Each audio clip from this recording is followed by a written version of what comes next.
अस्सलाम वालेकुम। आपने भी ये नोटिस किया होगा कि हम में से अक्सर लोग कपड़े जब तब्दील करते हैं तो खड़े होकर कपड़े तब्दील करते हैं, और चूँकि हमारी ये आदत बन चुकी है ज़्यादातर लोगों की, हम पैंट शर्ट पहने या फिर कमीज शलवार, हम कंफर्टेबल फील करते हैं, हम खड़े होकर अपने कपड़ों को आसानी से तब्दील कर लेते हैं और तैयार होते हैं।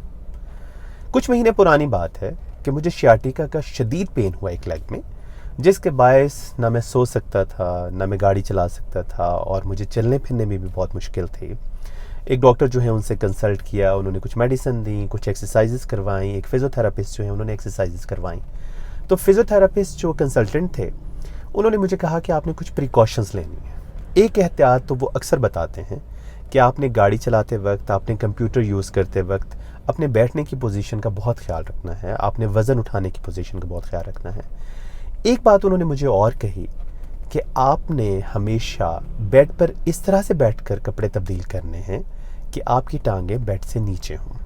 इस तरह आसानी से आप अपनी पैंट या अपनी शलवार जो तब्दील करना चाहते हैं आप कर सकते हैं। इससे उन्होंने कहा कि आपको आइंदा दर्द ना होने के बहुत ज़्यादा चांसेस हैं। आपने भी कपड़े तब्दील करने के इस्लामी और सुन्नत के आदाब जो हैं उनका मुताला किया होगा। मैंने बहुत पहले पढ़ा था ये। कभी कभी हम प्रैक्टिस करते हैं लेकिन अक्सर जहन से निकल जाती है, क्योंकि दीन जो है वो अमल करने का नाम है। जब हम अमल नहीं करते तो हम दीन में नहीं होते।